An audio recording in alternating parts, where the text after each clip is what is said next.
Sunday, everyone. Welcome you from Sydney, Australia. And we are Disciples of Christ Church. What a beautiful Sunday. It's a bit warm, so, we love the day. Thank you, Lord. It's a beautiful opportunity that we are here today. Despite the small numbers, but we are here. We're still here. Our hearts are ready to praise you, to worship you. Amen. Before I start, I want to mention a verse. This is in 1 Chronicles 29. It says here, "Praise be to you, Lord, the God of our father Israel, from everlasting to everlasting. Yours, Lord, is the greatness and the power and the glory and the majesty and the splendor. For everything in heaven and earth is yours. Yours, Lord, is the kingdom. You are exalted as head over all." Amen. Let's declare that in our hearts, church, with songs of praise and worship. God is great. Amen.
Praise from all the world.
It's about the church getting ready for the coming of our Lord Jesus Christ.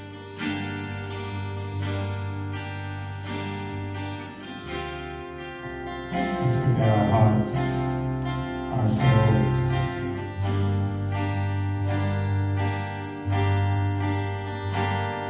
Our salvation is coming. Amen.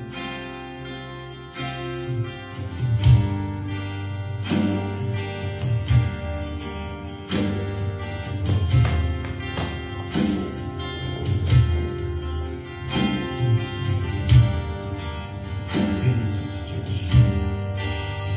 Yes.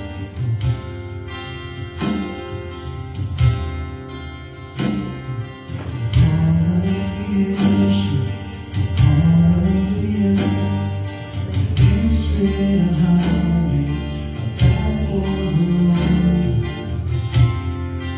Jesus is coming soon.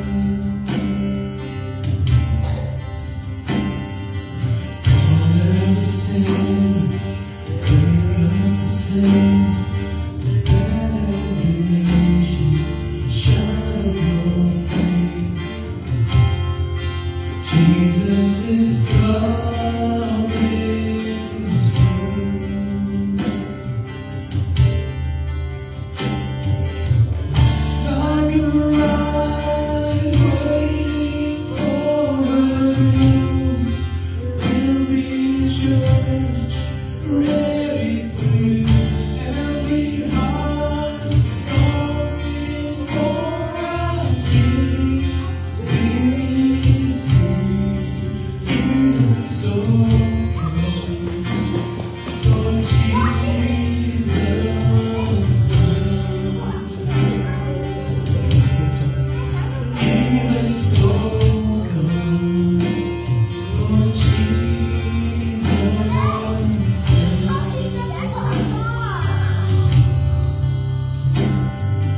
There will be justice, all will be you. Your name forever, faithful and true. Jesus is coming soon. In that church, oh, like a bride waiting for you. We'll be in church, ready for you. Every heart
Lord, as a church, we will be ready for you.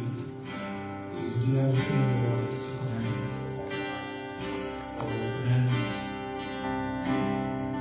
And the preaching of the gospel for the world, help us, Lord, to accomplish it while you're away. Help us, Lord, to lead. Do all the mighty works that you can us. Give the powers by the Holy Spirit.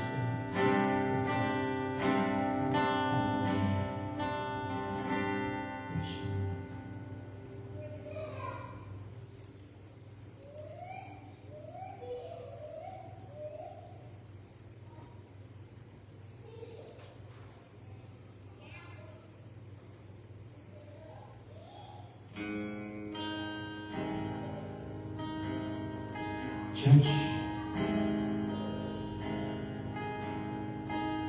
when the Lord comes, it will be a grand celebration. We're going to be singing praises, we believe that. We're going to be celebrating Him on His return. He's the Lamb of God.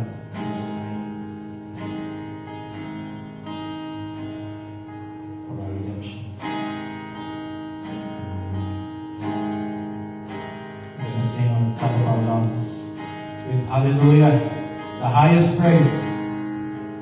Amen. Help me sing this, church.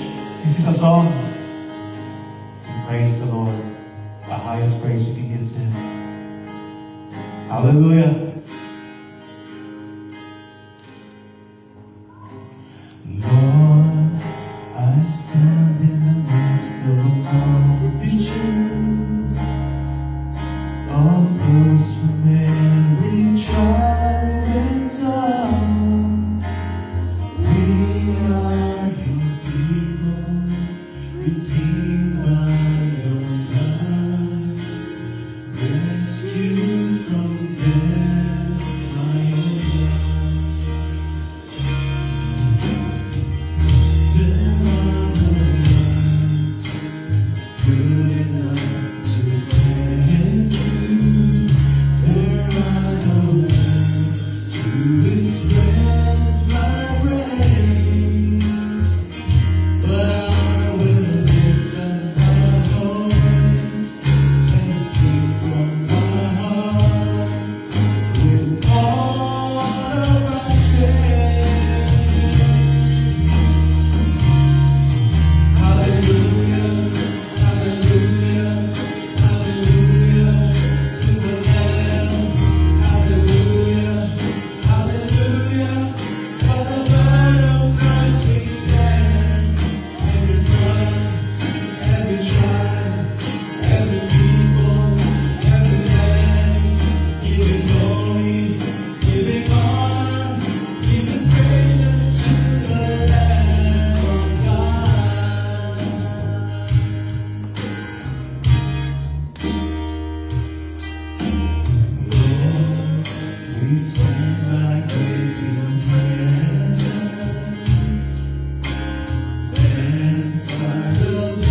this morning, Lord, in this beautiful place.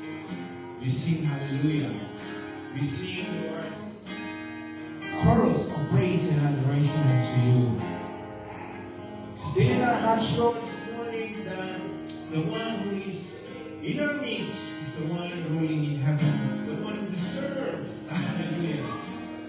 Thank you, Lord, that in spite of everything, in spite of the things that are happening around us, we are here singing hallelujah. We can declare that, Lord, because we believe that you are in our midst. We inhabit the praises of your people. Lord, our prayer is, despite of the circumstances, despite of everything, Lord, trials, testings, difficulties that we can encounter, we can still sing hallelujah. Because you still stand. You rule. You're still sitting on the throne. Everything is under your providential control. And we recognize that, Lord. In the midst of everything that is happening, Lord, we can still rejoice. We can still acknowledge. We can sing about the greatness of our God, the one who served. So, church, once again, let's do that. Let's sing hallelujah. Every tongue, every tribe, every people will sing and give glory to the one who deserves that hallelujahs be attributed to. Let's do that one more time.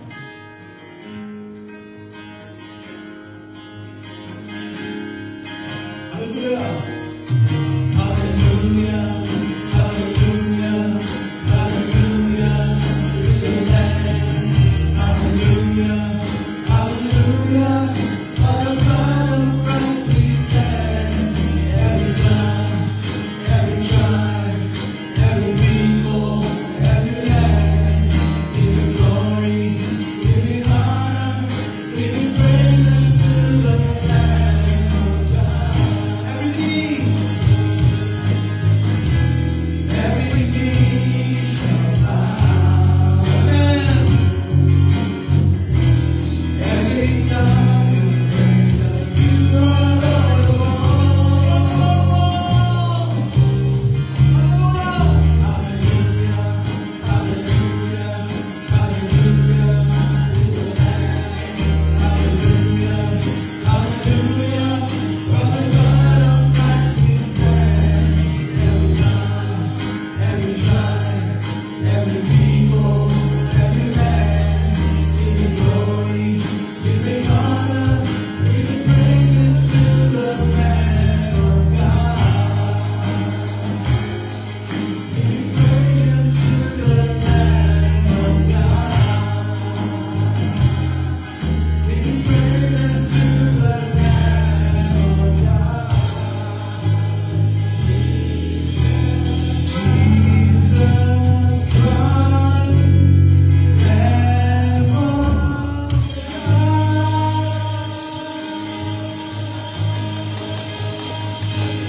Hallelujah! Amen. Praise you, Lord Jesus.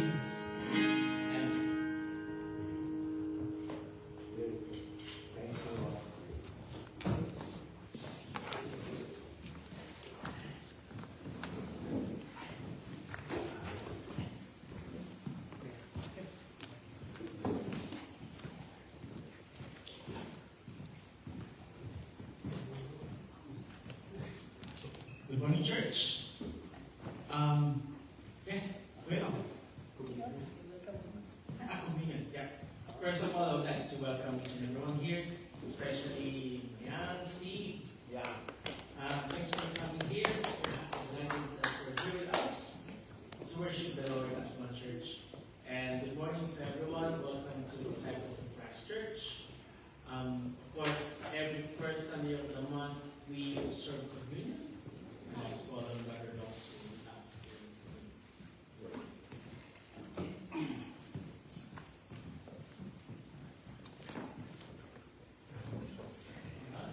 Good morning, everyone.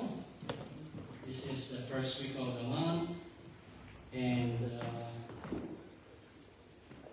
we're having our communion.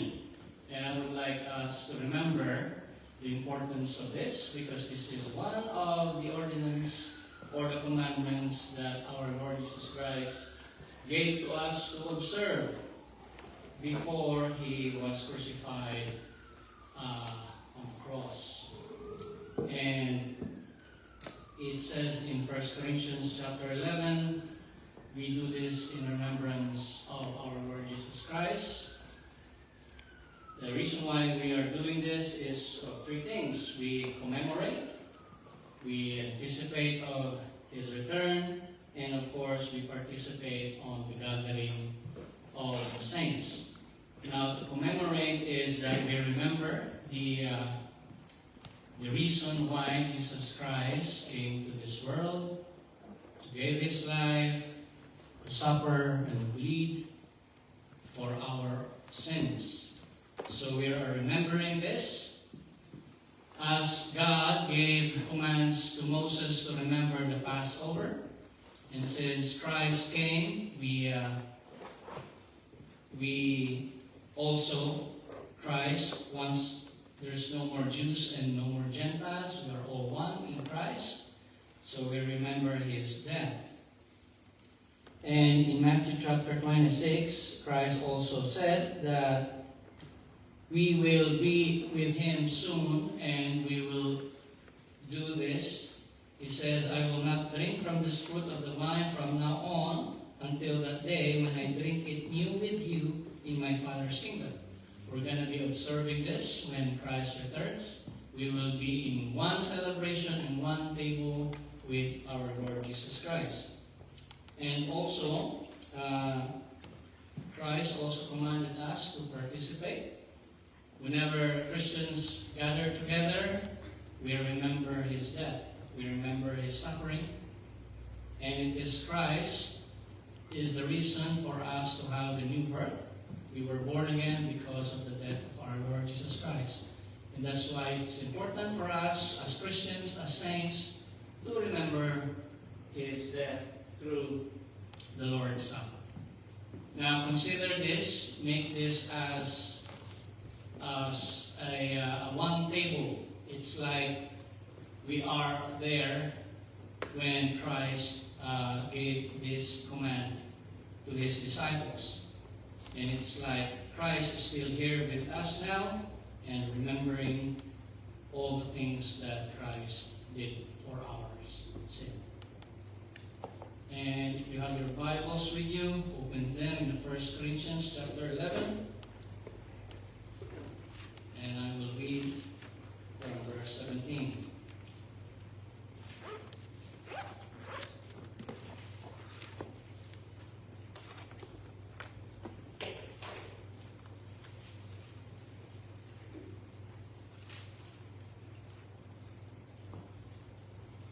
I will read verse 23 first.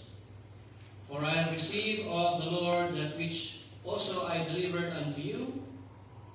The Lord Jesus, the night in which he has betrayed, took bread, and when he had given thanks, he brake it and said, Take, eat, this is my body, this is broken for you, this do in remembrance of me. Let's partake of the bread.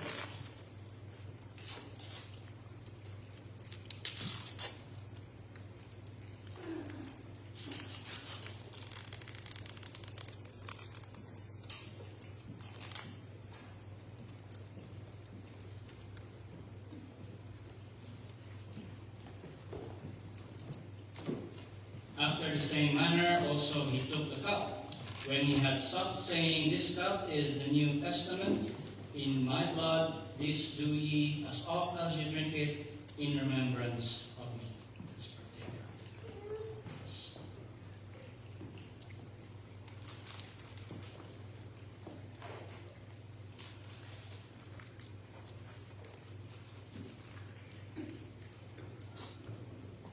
Let's come to the Lord in prayer.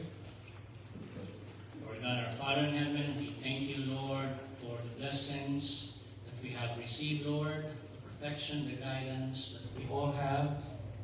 And Lord, thank you for the blood of Jesus Christ, who was shed on that cross, Lord, for the forgiveness of our sins. We remember that day, Lord. We participate, Lord, that we are anticipating the coming back of our Lord Jesus Christ, when we can be with him, Lord, gather all the saints with Jesus Christ, Lord, our Savior. We just thank you, Lord, for this opportunity. We are here, Lord, we can praise and thank you, Lord, for all the blessings that we have received. Again, Lord, thank you for each and every one who are here. And we pray, Lord, that your word today will reach those who are watching online and convict them, Lord, of their sins and accept Christ as their Savior, Lord God. This we pray in the name of our Lord Jesus Christ, our Savior.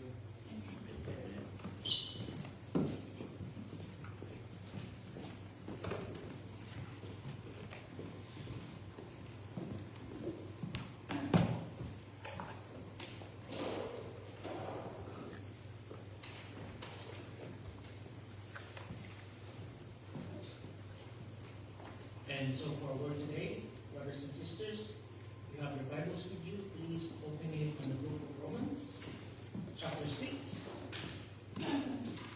Romans 6, verses 8 to 14. And I will be reading from the New King James Version. Romans 6, 8 to 14. Now, if we died with Christ, we believe that we shall also live with him, knowing that Christ, having been raised from the dead, dies no more. Death no longer has dominion over him. For the death that he died to sin once for all. But the life that he lives to God. Likewise, you also reckon yourselves to be dead indeed to sin, but alive to God in Christ Jesus our Lord. Therefore, do not let sin reign in your mortal body, that you should obey it in its lust.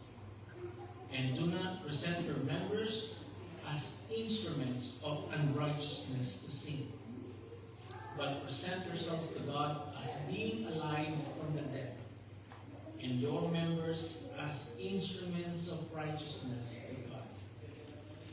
For sin shall not have dominion over you, for you are not under law, but under grace. Lord, you got the word.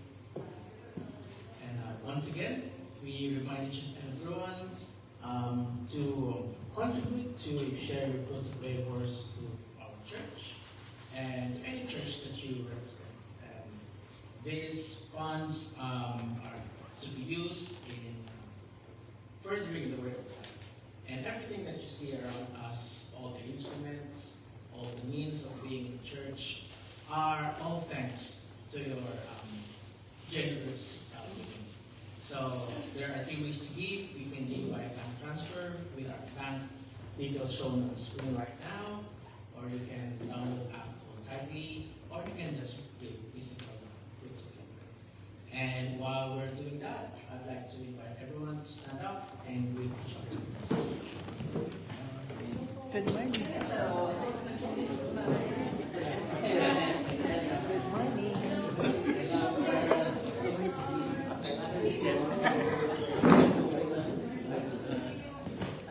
Good morning, Kuya Long.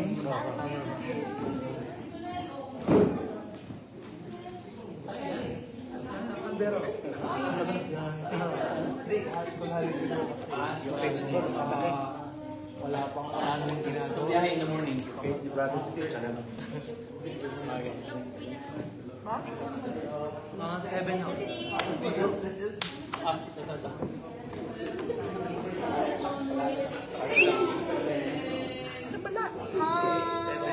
Hello, Nina. Ay, hello. Hello po.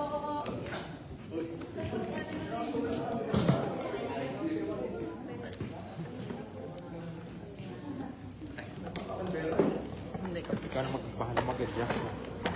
Lock. Yung volume. Ano na? Lapel? 4 ba? 7? Lapel.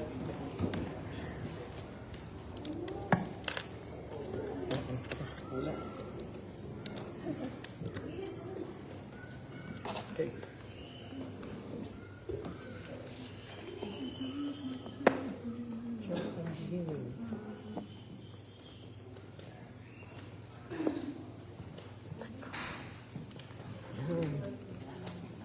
Meron na.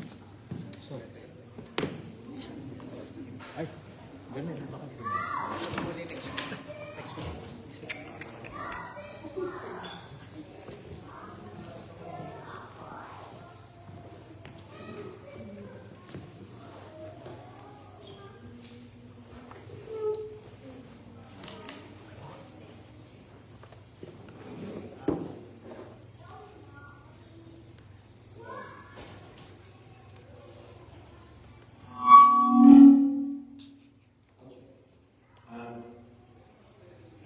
Nakalimutan lang mention, we forgot to mention there's a special box for our brethren in Pampanga. So if you want to give an offering, okay. So we're continuing series of preachings on the book of Romans.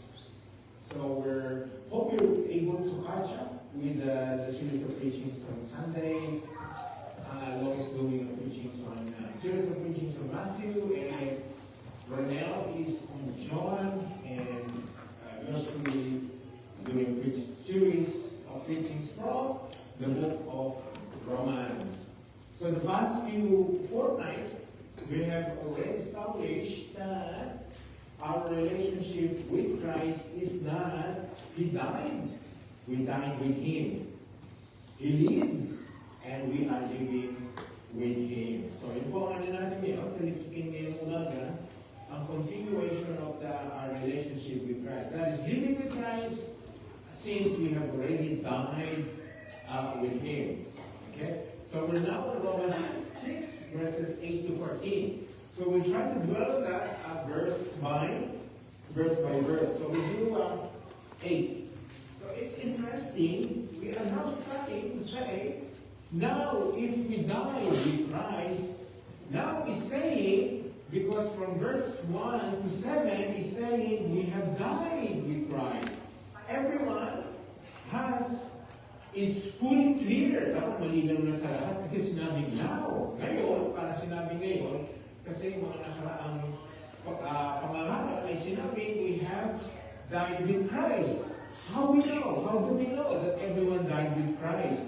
Because everyone who believes in Christ, who have expressed their relationship with Christ, has expressed their desire to be water baptized.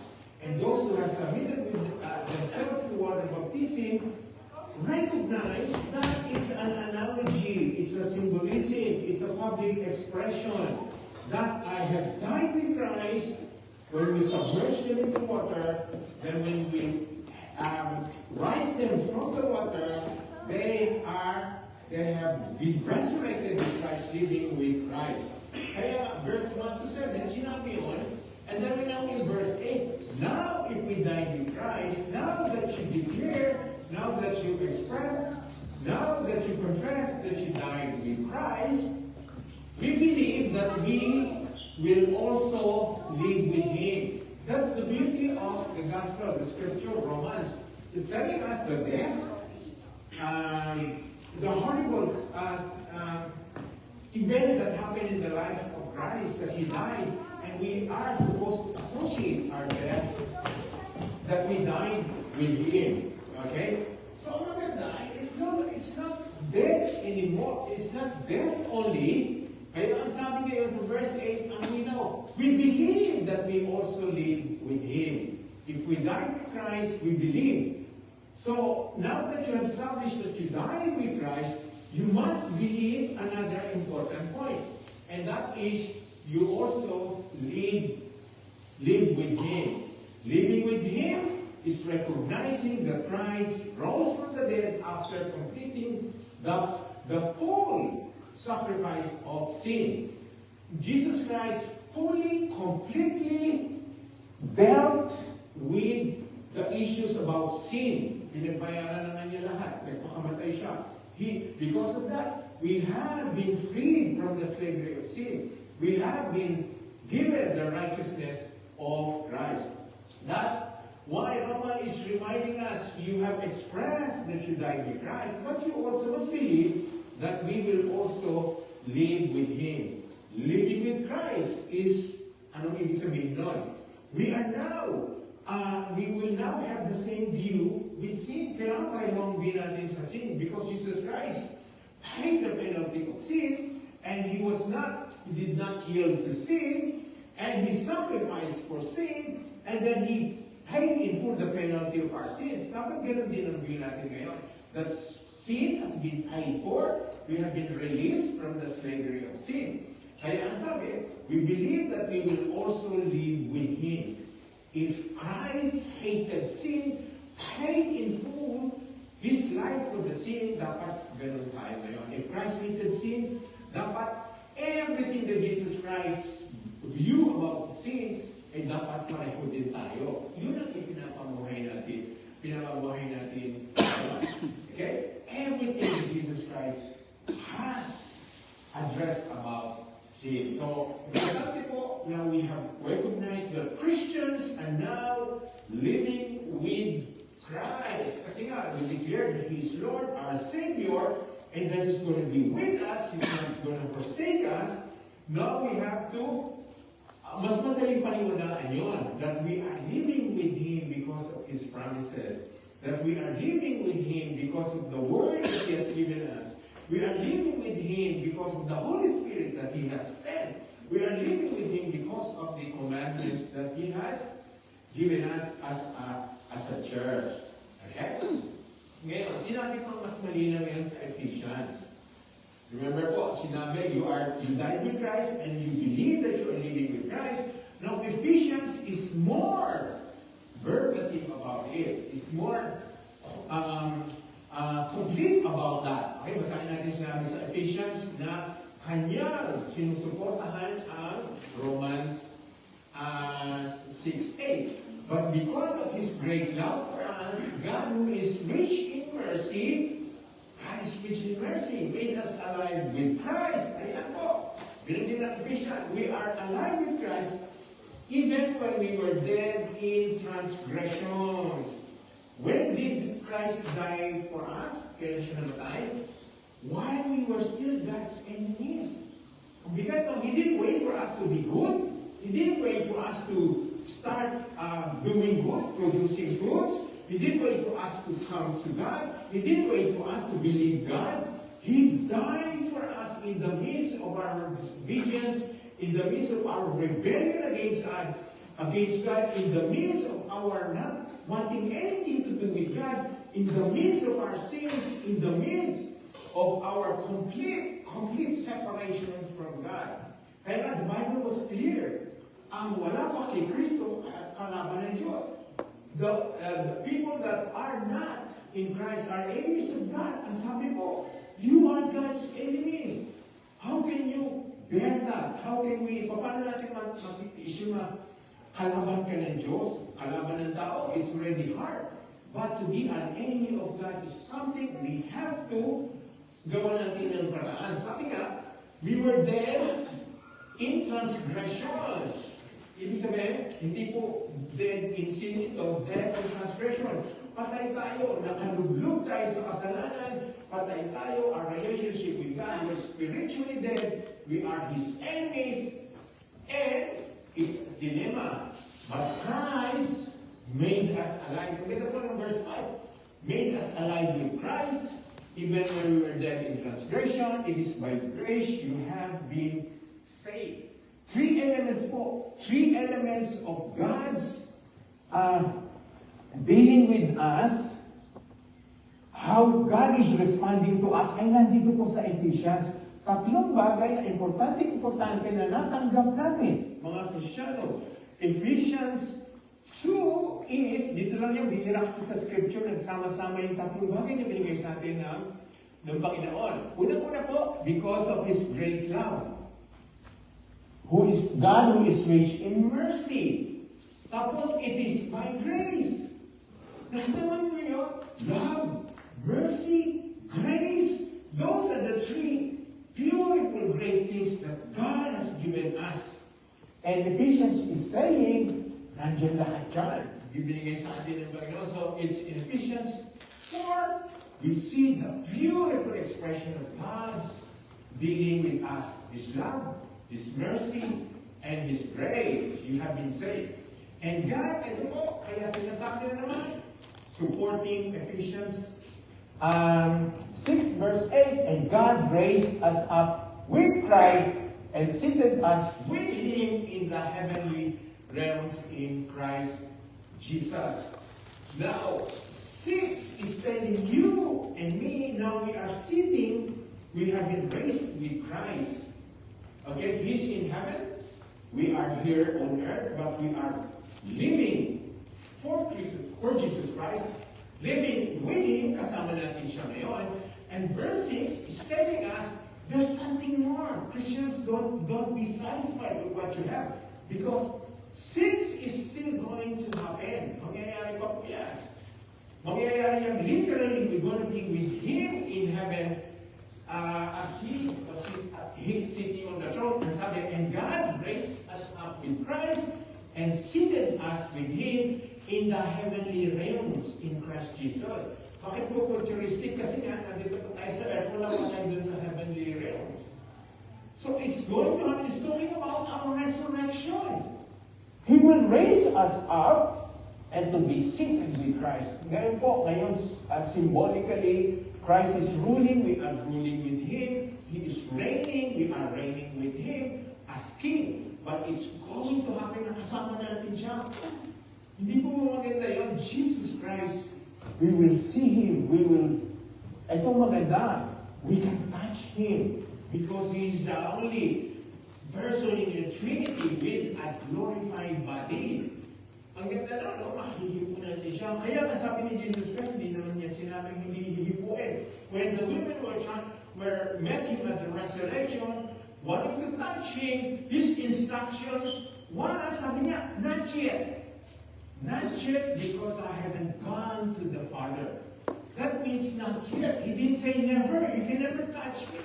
So, for us Christians, meeting Jesus Christ in full glory, in body and spirit, we can be with Him as He is sitting on the throne. Bakit na po ba ako? Kaya nang kinakata natin kanina. Hallelujah, hallelujah, hallelujah. It's going to happen. If it doesn't excite you, hindi na po natin alam kung ano pang scripture. Ephesians 4 should be enough for us to look forward to our union with Christ, with our position in Christ. Okay, balik tayo ngayon sa verse 9. So verse 8, we established, we died with Christ, we're living with Him, and then verse 9 is telling us, for we know that since Christ was raised from the dead, He cannot die again. Death no longer has mastery over Him. Now I want you to look at the word know. For we know. It's telling you and me, dapat alam natin ito. You should know.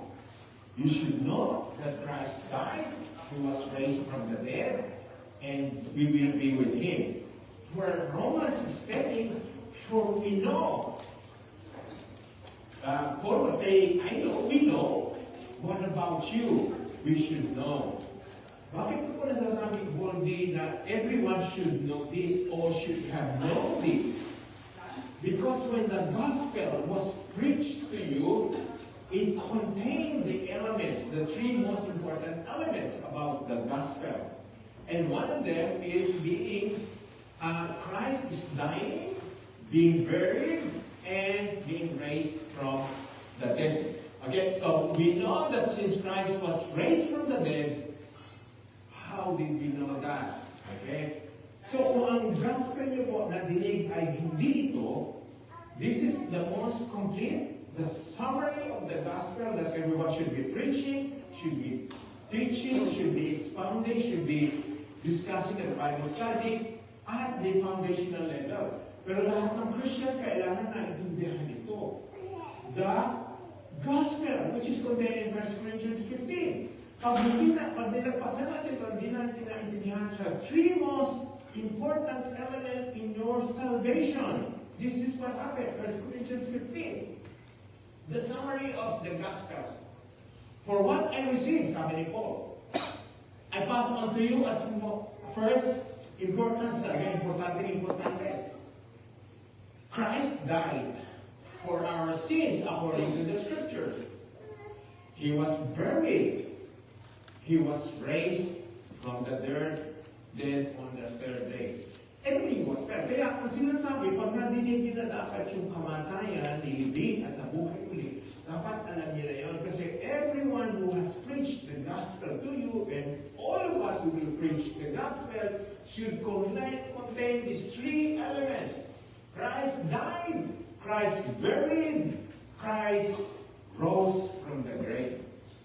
Bakit po importante yun? Kasi hindi kompleto ang salvation natin kung hindi nangyari yung tatlong yun. Tatlong yun po, isa lamang ang hindi nangyari. We're not saved. We have not completely been redeemed. But truly Christ died for us. He paid for our penalty, for the sin. And that is what is the proof. That he was buried. That he completely and truly, medically, scientifically died. He didn't pass out. He didn't just lost consciousness. Yun po ang prueba na pinagbayaran ni Kristo at kasalanan namatay siya. Kasi the scripture is telling us, the evidence is telling us, the testimonies of people are telling us, the testimony, the witnesses po, both believers and unbelievers, nag-testify sila, they vouch, they said, he died. First, the Roman soldiers. We know they are professional executioners. They would not release the body of Christ without them making sure that he was dead. Because the instruction was then is to execute him. Second, they made sure he was dead. They pierced his side. Di ba nakita nga natin the mixture of the water and blood. That was ngayon po, everyone, the medical and the medical profession will confirm if everyone emits from their body a mixture of water and blood, that person is dead. So Jesus Christ dead. So yun po, he was buried. So kasama yun sa elemento ng ating pinaniwalaan. Jesus Christ died, he was buried, and then he was raised on the third day. Makita niyo po, according to the scripture, he died for our sins according to the scriptures. He was raised on the third day according to the scriptures. So, hindi po pwedeng another scripture will contradict 1 Corinthians 15, which is the role of every Christian, and that is to preach. So, ang ating po, pag-share ng gospel should contain this, what 1 Corinthians 15, which is now Romans is telling you and me, it happened to Christ, and lagi tayo kasama doon. We died with Christ, we were buried with Him. Sabi sa baptism, we were buried with Him. And we rose, as He rose from the grave, we too rose from the grave. We died with Him, we got buried, we rose from the grave. So, yan po ang ating pong pinaninindigan na full summary of the gospel. Kaya po, alam na sinabi ng summary, pero kailangan din explain na natin. Ano yung sabihin ng death? Anong nangyari sa death? Paano siya binuhay na maguli? Makita niyo po ang how the scripture is synchronized, how they are in complete agreement, kahit saan ang buko nila, whether Ephesians, Galatians, Acts, or the Gospels, they're all saying the same thing. And that's how beautiful we are. So again, verse 9 is telling us, for we know. Kasi pag hindi natin naintindihan everything po, our salvation is based on something we came to know. And we become alive in us. Kasi ako, everyone should know why Christ died, why He was buried, why He rose from the grave. So, importante pong know, if that is something po, sa mga nanonood, if you do not know yet, let us know. We will try our best to get in touch with you so that you would know Christian should know, every Christian should be told, every Christian should be preached on this, every Christian should be taught on this. So verse 9. Again, he cannot die again. This is marvelous. This is something called. Christ died once, he cannot die again. Death no longer has mastery over him. Bakit po he cannot die again? Because he paid the penalty in full.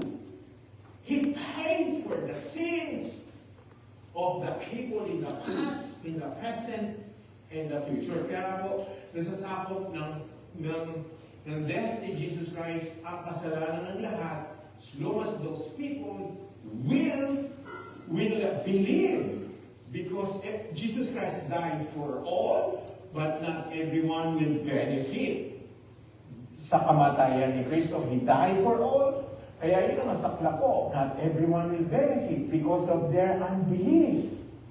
Sa atin po, we'll get the full benefit of His death because we believe that He died for our sins. So He cannot die again. Death no longer has mastery over Him. So Jesus Christ has to die once lang po. And that is for the Old Testament people, including the New Testament. So that's why we're reading that the Old Testament waited for Jesus Christ. Kaya nga hinintay din nila. They stayed in that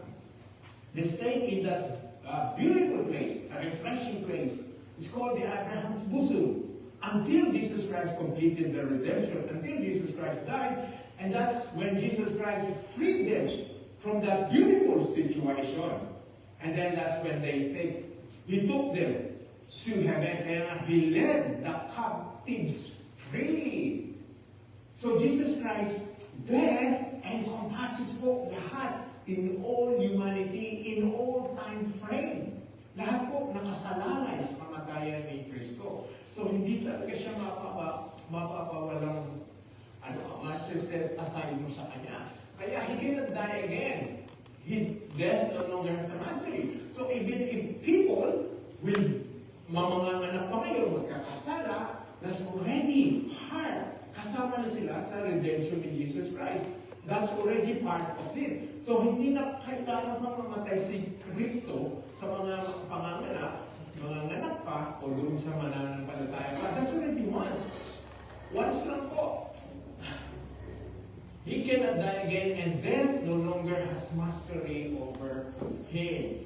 Kaya po nakakalungkot, makikita niyo po ang ating mga kababayan sa ating pong mga kasama sa bansang niyo. Bakit pinapatay nila si Kristo every Good Friday, every Holy Week? They have to nail Him on the cross.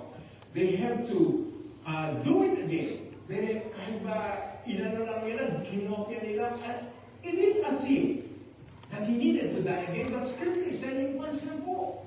Siya ngayon ay buhay. He died once. There's no more need for a second death. Because lahat na nasakop na. Hindi na natin kailangan pa na second death, another Savior, another sacrifice. And that is what 1 Corinthians 15 has told us about the Holy Scriptures. Okay? Now, let's compare verse 9. Verse 9 po, ang sabi, we know that since Christ was raised from the dead, He cannot die again. Death has no longer mastery over Him. No one else can ask Him. The Father only asked Him once to die for the world. So He cannot be sent again to die. So, isang beses lang po, nangyari ang sakripisyo at death. Now, verse 10, that death, He died to sins once for all. But the life He lives to God. Ang ganda po, di ba?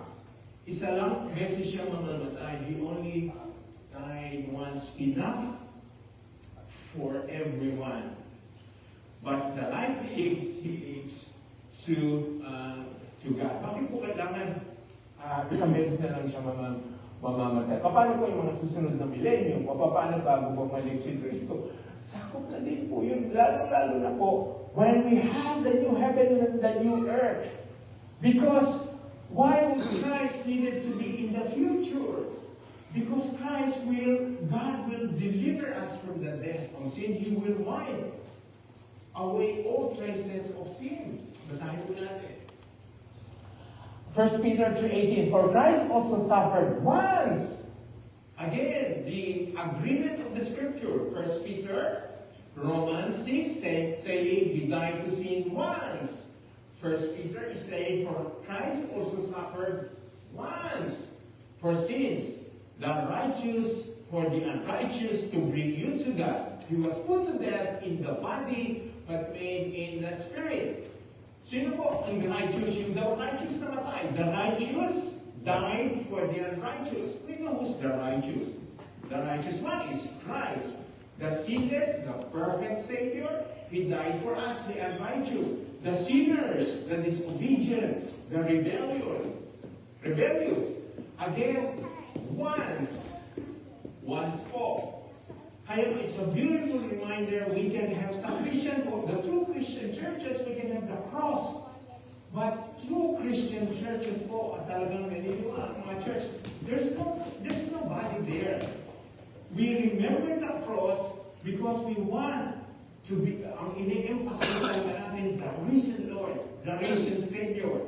That's why, sa atin po, kung magkaroon tayo ng cross dito, there's no crucified Christ there. There's no nailed Christ there.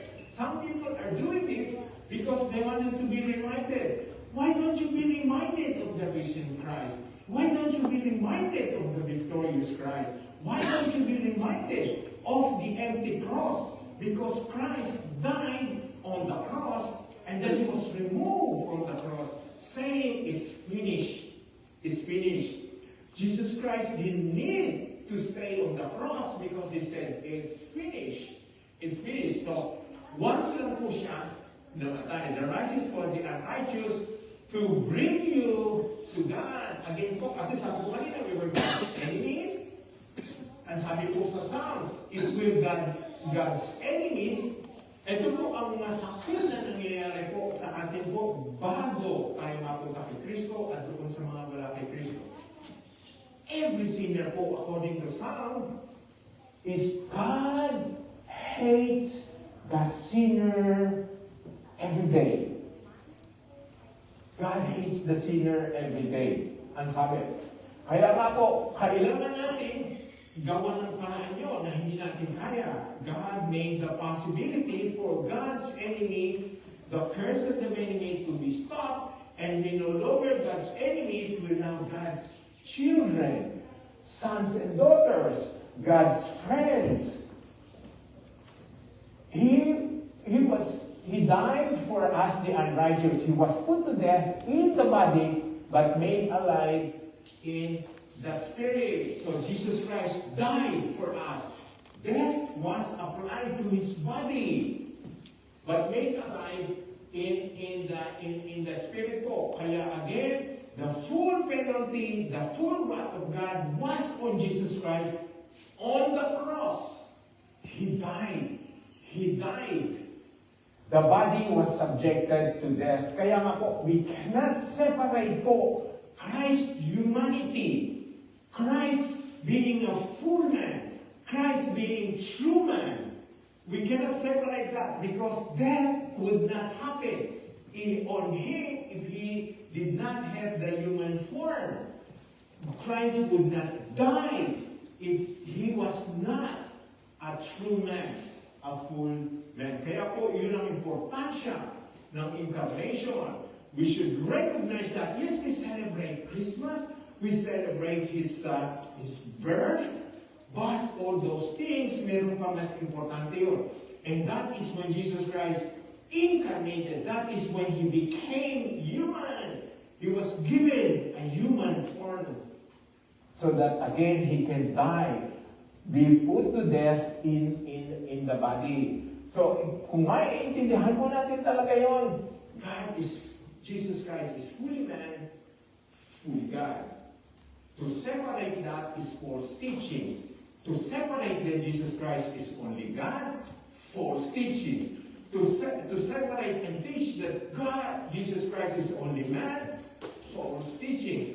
Yun po, pag nadinig na natin kagad yun, takbuhan nyo na, huwag kayong maniwala.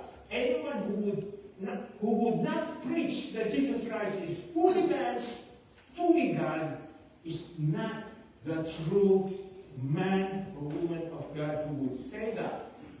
Kaya importante po kaya ang sarap ng Savior natin. The reason, yes, we celebrate Christmas, we rejoice with that, but more than that, it's when He died for us as a man.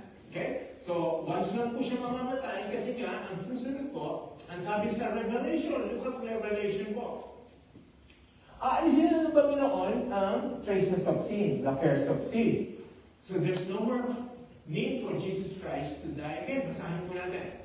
I saw a new heaven and a new earth. For the first heaven and the first earth had passed away. There was no longer any sea.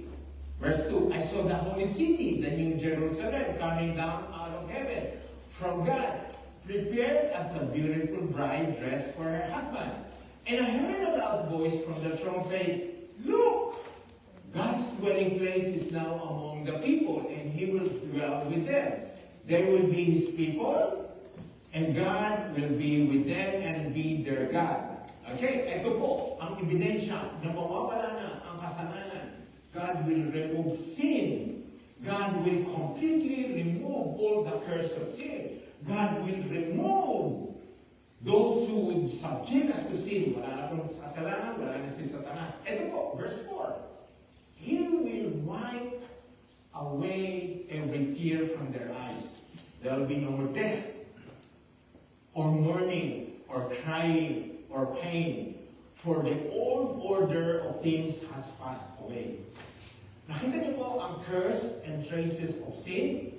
Kung nandun pa ang death, kung nandun pa ang crying, kung nandun pa ang pain, our mourning.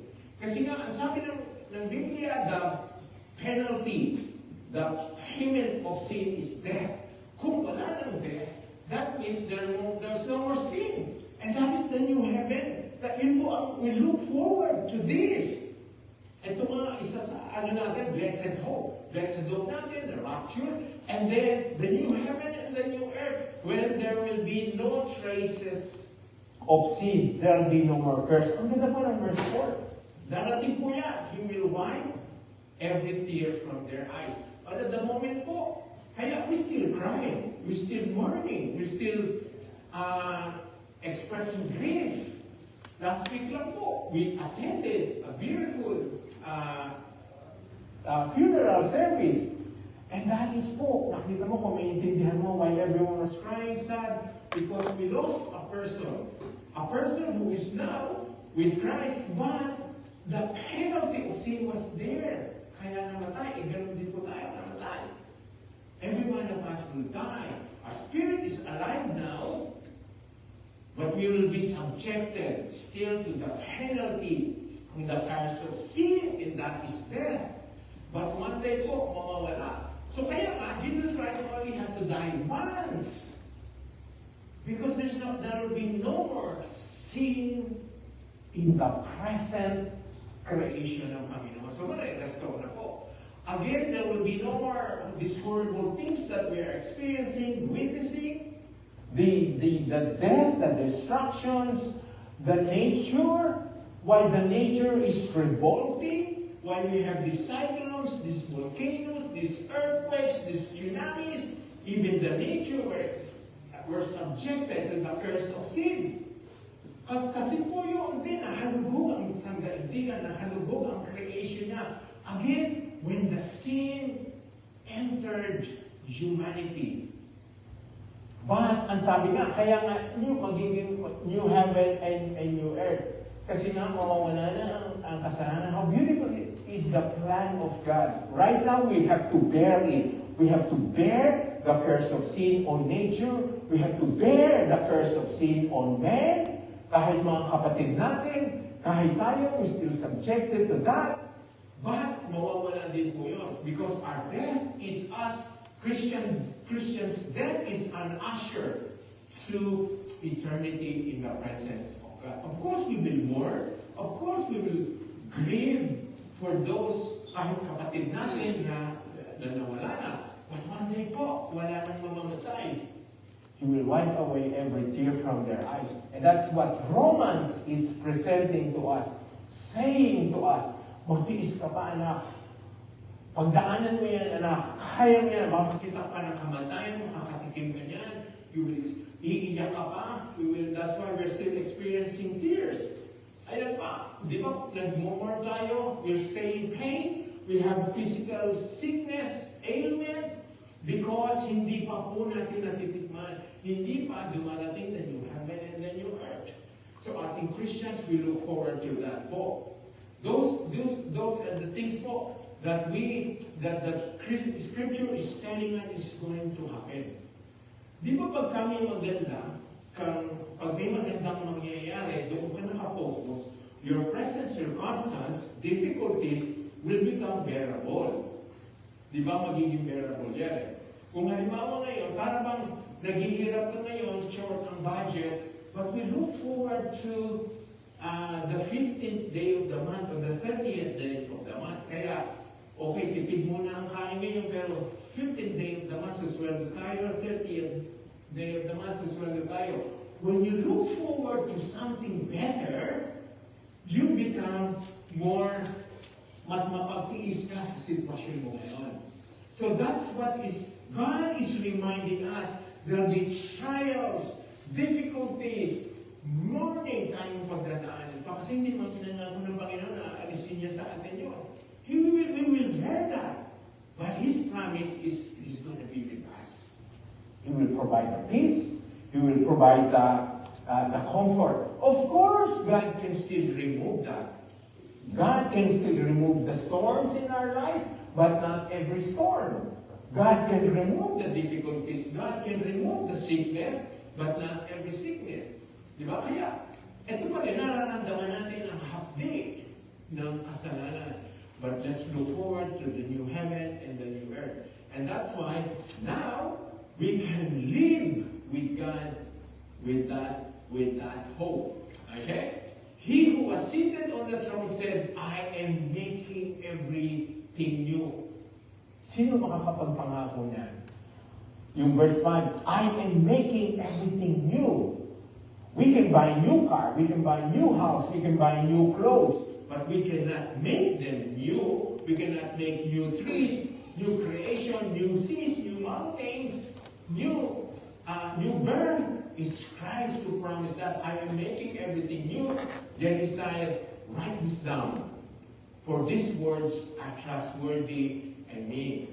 So, kung hindi pa nagdududa ba tayo, ang revelation ba ay talaga mangyayari? Revelation ba ay totoo? Yes, sabi dito, write this down. For these words are trustworthy and true. Lahat po ng pinangako ng Biblia mangyayari sa atin is true. Because the one who wrote this, who caused those things to be recorded in the Bible, is trustworthy. For these words are trustworthy and true. Look forward to this. We can bear this. We look forward to our future hope. Okay? In the same way, count yourselves dead to sin, but alive to God in Christ Jesus.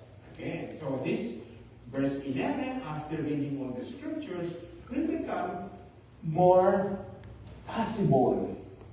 O talagang posibleng-posible, o kayang-kaya, o kayang mapagdadaanan natin, magagawa natin.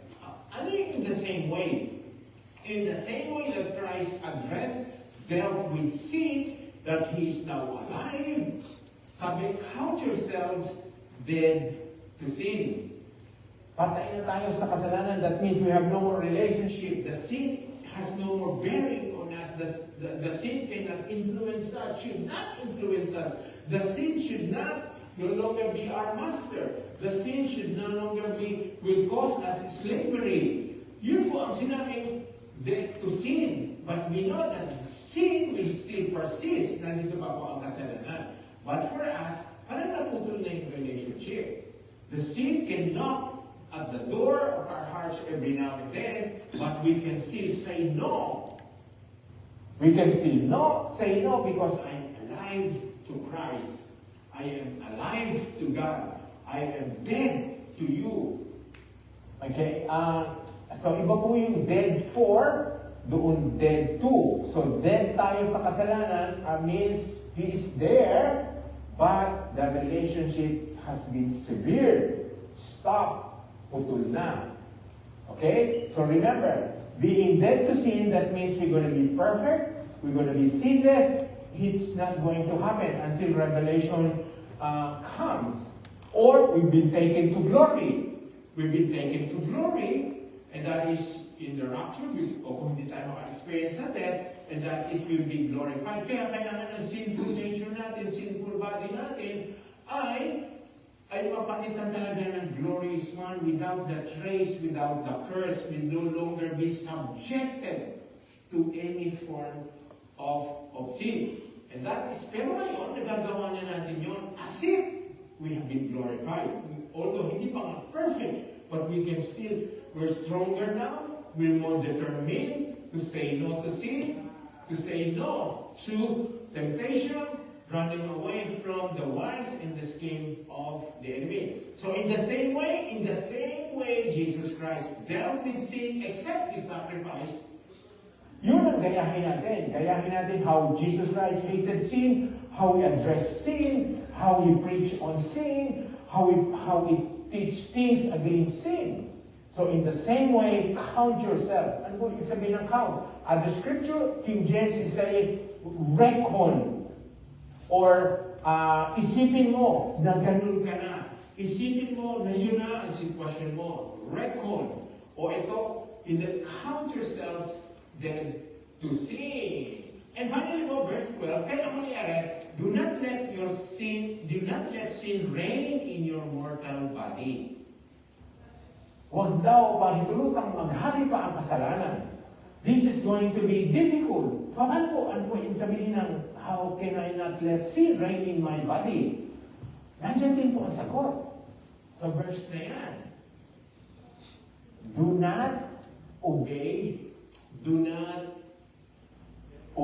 its evil desire. Paano ko po yun? Hindi siya maghahari, hindi ko susundin ang kanyang mga atraksyon, the evil desire. Again, sinabi na naman po sa Romans ang sagot. Verse 13. Do not offer your bodies as instrument of unrighteousness, which is going to be discussed at the next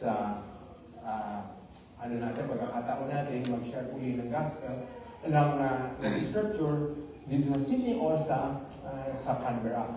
But for now, sana po naging malinaw. I hope it's enough for us that we are dead to sin. We have died with Christ. We have risen with Christ. We are living with Christ. We are living for Christ. And that we are not letting sin reign in our mortal body anymore. Posible? Yes. Anong bigay sa atin para makatulong sa atin na we're not letting sin reign in our body? We have the scripture. We have the Holy Spirit. We have the church.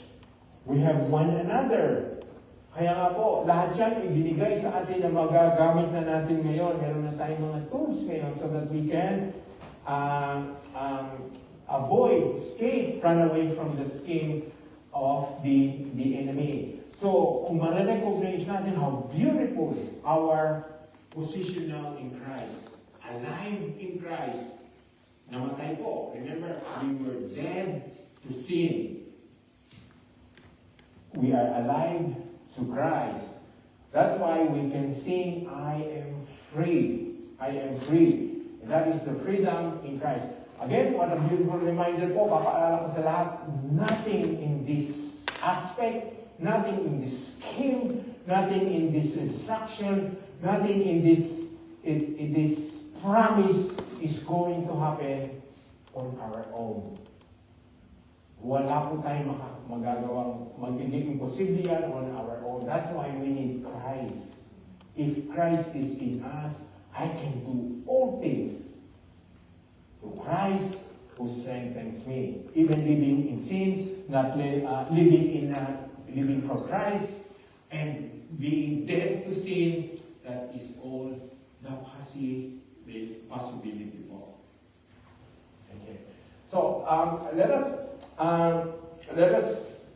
remember that the beautiful gospel, the beautiful things that we should know. If not, let us know so that we can help you know. Because without those three beautiful, important elements of the scripture, no one can be saved. We're saved because Christ died for us. He was buried and he rose again. We cannot be saved without a living Savior. If Jesus Christ did not rise from the dead, he's the dead Savior. Our redemption is complete. We are still living in sin. But he died, he was buried, he rose again. We have a living Savior residing in us, residing in us. At kung maganda na yan, makita po sinabi natin sa Revelation, nabasa natin, meron pang mas maganda. The perfection, the superlative, pinakamaganda na, wala pang mangyari, mas maganda pang mangyayari sa bagong daigdig, bagong langit, new beginning, and that is said by someone who is trustworthy, because those promises to be written on the scripture. Okay, let's pray. Thank you, Lord, for making clear to us from the book of Romans that we have died to sin, that we died with Christ. Our identity with Christ is through his death, through his burial, and through his resurrection. We are living now for Christ, to serve him, to serve his purpose, to let others know about the salvation, and for them to have a glimpse of the beautiful promise that is going to happen. But for us Christians, we have now assurance this is all clear now to us, so that we can say our amical position in Christ is beautiful. We have been redeemed. We have the righteousness of Jesus Christ being imputed on us. The righteousness of Jesus Christ is on us because of his grace, because of his love, and because of his mercy. So Lord, in the midst of the trials and the turmoils and the chaos of this world, we can say, I can do this. I can do all things. I have the strength of Christ reigning in me. It's no longer sin. That is in the past. That is my yesterday. My today is living in Christ.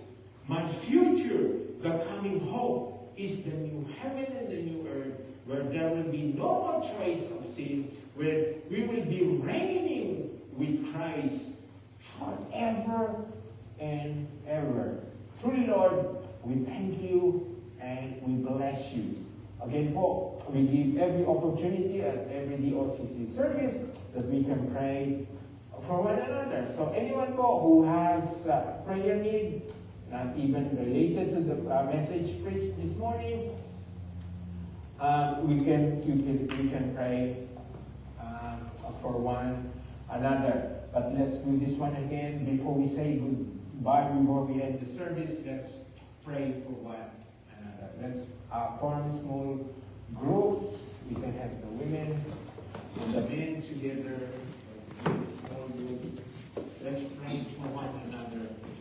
Instill hindi po yung mga nawawala na ng hope, nawawala na ng lakas, ay patuloy ang paglaban. Paalala po na sa bawat isa, we are alive in Christ. We're dead to sin.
beautiful brethren from Canberra, Steve Mayan, Ray, Jeff, and Pearl. Thank you. Sa mga nandito ngayon sa our Sydney brethren, thank you for joining us for a beautiful Sunday. Before our victory song, before our benediction, so a quick reminder, again for exhort na naman ni Ronel, just a beautiful reminder po sa ating pong mga boxes at the back for your chance to, opportunity to give your love offering, one for Pampanga and one for the OCC. As we have studied last night, thank you for exhortation and beautiful teachings about the 10 beautiful parable of the 10 minas. We have been clear, thank you, Joe, that about our opportunity to invest in the kingdom of God. Ang lahat po ng in-invest na pag-aralan namin kagabi sa kingdom of God ay nag-multiply. And ginagamit ng Panginoon sa kanyang kingdom. And that's wherein we will receive the beautiful words of Christ. Well done, my good and faithful servant. And part of your giving is part of that investing in the kingdom of God. And next week po ay nasa Canberra, doon ng service natin. At meron na naman again. Let's take our seats po. Let's take our seats for a moment. Let's hear from some people from the Sydney evangelism team that were there last Sunday. Ano lang po, share po for a few words, what have you felt, what have you noticed, what the positive impact on you being there. Yun lang po, mga positive na nangyari, naramdaman nyo, anong nasa isip nyo, nung kumakanta kayo, you were sharing with the gospel. Very quickly lang po, bigyan natin yung magkakataon. Anyone from the Sydney team, Sydney evangelism team, to give us po a rundown, quick lang po, but our po, after the service, we'll have a meeting about that. So, ano po, sino makapagbigay? Yung mga naramdaman ko, mga positive na nangyari, ano po natin mamaya pag-usapan natin na ano pang gagawin natin. But what happened? What have you felt? What have you noticed?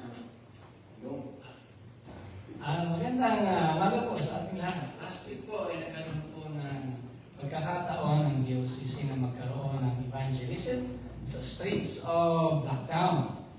Ngayon po, since first time namin itong gawin dito sa Australia, most of us, so yung outcome ay hindi po talaga namin alam or hindi namin in-expect. Sa Pilipinas po kasi, wala namang pong problema ron. Nagagawa natin yon, nagagawa namin kahit na walang permit o walang basta pwede niyong gawin, pwede kayong magbahagi ng salita ng Diyos kahit saan. Pero dito po ay maraming restriction.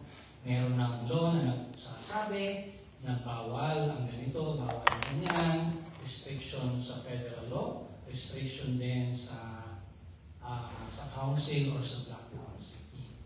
Noong una po ay medyo kami ni Brother Dax ay medyo mahina pa ang boses namin. Umakanta kami, nagkaroon kami ng pagkakataong makita yung area na wala pa gaanong tao. And yung mga action, medyo yung pagkanta namin ay medyo mahina pa, parang pabulong pa eh. Nakikiramdam pa kami. Pero nung mga makalipas ng 2 kanta, 3, medyo nagkakaroon na kami ng confidence. Nagkakaroon ng confidence. Yung karamihan sa amin, una nahihiya pa magbigay ng tracks, si Cliff, si Maymay, si Chachay. Natayo lang sila sa area, they do not know what to do. But as soon as we continue it, of course we prayed about it, slowly may mga tao nang dumadaan at nagkakaroon na kami ng confidence to share or give them the tracts. Ang iba pa ay may mga tanong, they want us to know where we're from, saan kami galing, at kung saan kami, ganyan-ganyan. So nagkakaroon na unti-unti ng interaction hanggang sa nagkaroon na ng confidence. Ayan na, tuloy-tuloy na kumanta si Brother Nats. Hanggang sa naubusan na kami ng lineup. Yung prepare namin kanta, natapos namin. Hanggang sa nag-search pa kami uli ng more songs. Kasi nga, may mga nakikinig. And, of course, maraming hindrances nung time na yun. Nung time na yun ay si Brother Dax ay medyo parang ayaw magtumuloy nung time. Si Brother Melen, hindi alam na. No? Ngayon ako rin, parang marami kasi kami. So, maraming mga bagay na pwedeng hindi yun matuloy. Marami talaga. Pero dahil sa nakaschedule yun, we prayed about it, hinintay namin yung ilang linggo para matuloy yun, may permit na, everything is ready, and God is really gracious and He gave it to us yung pagkakataon na matuloy yung evangelism. But as far as we're concerned, maraming hindrance, maraming malakit para mangyari yung time na yun. In fact, nung nandun na kami, naisumobilize sa amin ng mga ibang religious group at namigay din sila, no? As you can see, sa battle po ng evangelism, sa ganitong evangelism, marami po talagang mangyayari mga pagkakataon na hindi natin naasahan. But we're thankful na nairaos namin siya, naging successful. Dahil po, napapasalamat kami sa Panginoong Diyos na naging maayos po ang evangelism na walang anything na hindi magandang nangyari na ituloy-tuloy. At nag-usap kami na kaya ba natin itong sustain, kaya ba natin itong ituloy-tuloy fortnightly. And then, willing naman ang karamihan na ituloy-tuloy po ito. Kaya nagpapasalamat kami sa Panginoong Diyos na nagkaroon ng magandang simula. At we're praying na talagang magtuloy-tuloy po ito fortnightly hanggang sa magkaroon na ng talagang constant gathering tuwing every fortnight in the afternoon through this evangelism ministry. And I want you to know then na may nag-respond din po sa aming mga ginawa, may mga Pilipino kami nakausap. May mga pinalo-up din kami, pero syempre hindi naman kaagad ay talaga namang mag-reply.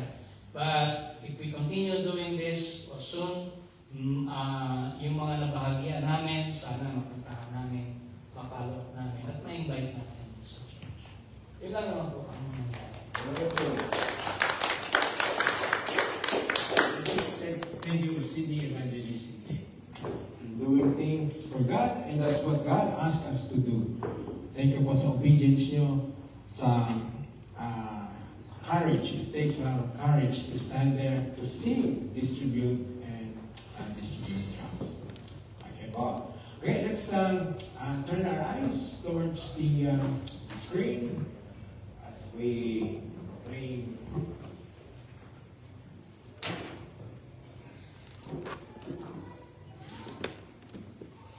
May the God of hope fill you with all joy and peace as you trust in Him, so that you may overflow with hope by the power of the Holy Spirit.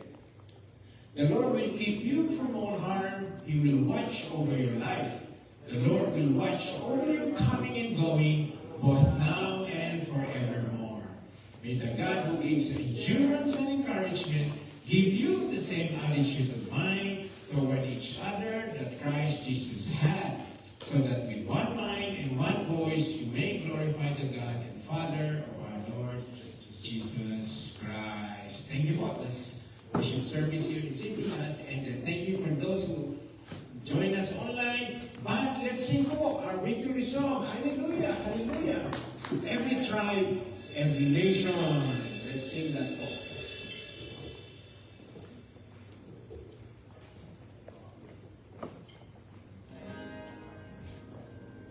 Hallelujah.